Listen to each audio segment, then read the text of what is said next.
अगर आप भी 3 सालों में एसआईपी के थ्रू अच्छा रिटर्न कमाना चाहते हो तो ये वीडियो सिर्फ आपके लिए है। आज हम बात करेंगे टॉप 5 म्यूचुअल फंड्स की जो आने वाले 3 सालों में अच्छा रिटर्न दे सकते हैं। और हाँ, सबसे बड़ी बात कि ये कम रिस्क वाले हैं। ये फंड ऐसे हैं जो बिगनर और वर्किंग प्रोफेशनल दोनों के लिए सूटेबल है। ये बिना देरी किए शुरुआत करते हैं और जानते हैं वो कौन से टॉप 5 फंड हैं जिनमें आप आने वाले 3 सालों में पैसा लगा सकते हैं और अच्छा रिटर्न कमा सकते हैं। दोस्तों, सबसे पहले एक क्विक रिकैप लेते हैं एसआईपी के बारे में। एसआईपी यानी कि सिस्टमैटिक इन्वेस्टमेंट प्लान, मतलब कि हर महीने थोड़ा थोड़ा इन्वेस्ट करके एक बड़ा फंड क्रिएट करना, बड़ा फंड बनाना।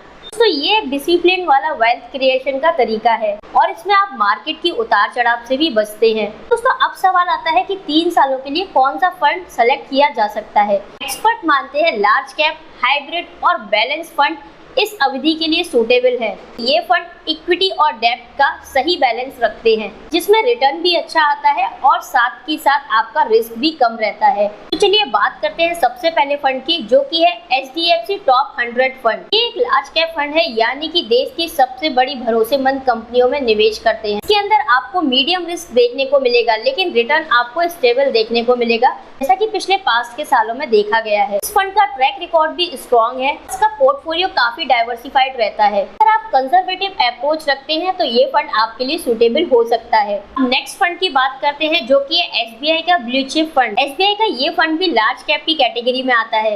इस फंड की खासियत है कंसिस्टेंसी। इसका मतलब मार्केट चाहे ऊपर हो या नीचे, ये आपको स्टेबल रिटर्न देता है। ये उन इन्वेस्टर के लिए परफेक्ट है जो कि कम रिस्क के अंदर एक स्टडी ग्रोथ चाहते हैं। तो चलिए अब अपने नेक्स्ट फंड की बात करते हैं, जो कि है axis long term equity fund. Axis long term fund एक ईएलएसएस स्कीम है, मतलब कि इसके अंदर आपको सेक्शन 80C के तहत टैक्स में छूट मिलती है। फंड के अंदर आपको रिस्क थोड़ा ज्यादा देखने को मिलेगा, लेकिन लॉन्ग टर्म के अंदर आपको रिटर्न भी पोटेंशियल देखने को मिलेगी। आपको एसआईपी गोल के साथ साथ टैक्स प्लानिंग भी करनी है तो ये फंड आप प्रेफर कर सकते हैं। अब बढ़ते हैं फोर्थ फंड की तरफ, जो कि है ICICI prudential advance balance fund. Balanced fund यानी कि इक्विटी और डेब्ट का बेहतर कॉम्बिनेशन। अगर मार्केट ऊपर हो तो इक्विटी में ज्यादा एक्सपोजर और मार्केट नीचे जाए तो डेब्ट में।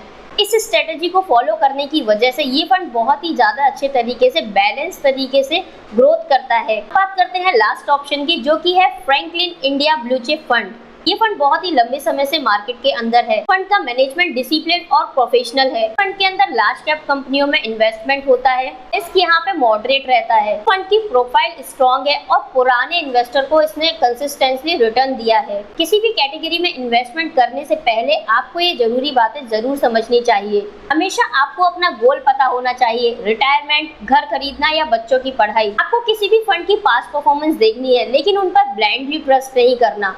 एसआईपी के अंदर आपको कंसिस्टेंसी रखनी है, यही एक सक्सेस की है। जो फंड सेलेक्ट कर रहे हैं उसका फंड मैनेजर कौन है, ये भी एक बड़ी बात है जानना। सबसे बड़ी बात, अगर आप एसआईपी के थ्रू अपने इन्वेस्टमेंट की ग्रोथ चाहते हैं तो आपको डिसिप्लिन के साथ साथ पेशेंस भी रखना होगा।